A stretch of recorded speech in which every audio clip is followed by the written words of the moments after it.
Well, this is episode 6 of the Punisher Netflix TV show, and the spoilers in this one are pretty hardcore.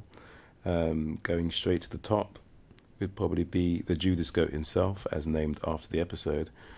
Our friend Mr. Russo. Billy is not the brother in arms that we thought he was, and in fact, he's working alongside Agent Orange, a.k.a. Rawlins, which I suppose is a quick route towards him being the bad guy that we know he's going to become as Jigsaw. It's such a betrayal, though, because I was totally sucked into him being a good guy on behalf of Frank. So it's lucky that Frank didn't turn up to go along with Russo's now lie of an idea for him to disappear with a new identity, new passport and whatnot. Some interesting things in this episode that I'm going to cover. Frank's dreams. I think that it's definitely something that Frank wants inherently. He wants to be with people that he can trust. He wants to be in a family, but he can't afford to think that way. And all of his dreams seem to end with him being killed off, or people around him being killed off by himself underneath those balaclavas, those masks.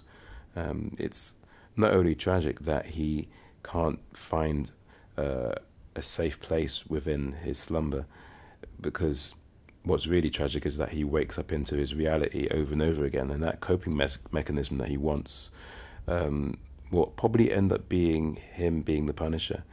He's sitting down giving Micro's wife some solace, suggesting that things will get better for her, because he knows that once everything is sorted out in terms of Lieberman, in terms of Micro clearing his name, she'll have a chance to have him back in her life. Whereas Frank doesn't really get to have that, and she's asking him how he's actually going to find a way of coping with his loss. And he's starting to figure out that being the Punisher is who he is, and escaping it won't necessarily be an easy thing. He has to find a way to deal with what he's going through, and that seems to be an escape valve. People that have come back from that war that they are charged to fighting have various obstacles in their way that we could never really perceive.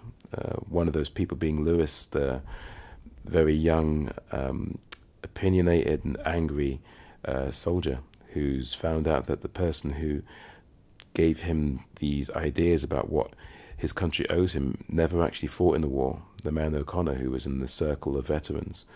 And now that he's killed O'Connor in that accidental and then rather brutal stabbing, he will probably go on to do other things which he can justify with his mindset, in that people of authority are lying to him. That policeman that was breaking the law in order to exercise his authority over him. When it comes to how he thought Curtis betrayed him when it came to Billy Russo, all these different people who have betrayed him, I think he'll find himself working for Russo in some way. I'd like to see how the show does that, because I can't see where else he can go without him being a subplot which is not really connected to Frank.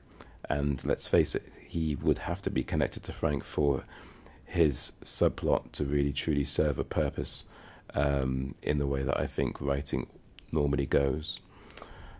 What else do we have? Medini and Russo being together makes sense, because now I'm thinking with this turnaround from Russo, I think that Medini is going to be used as a resource to get closer to Frank.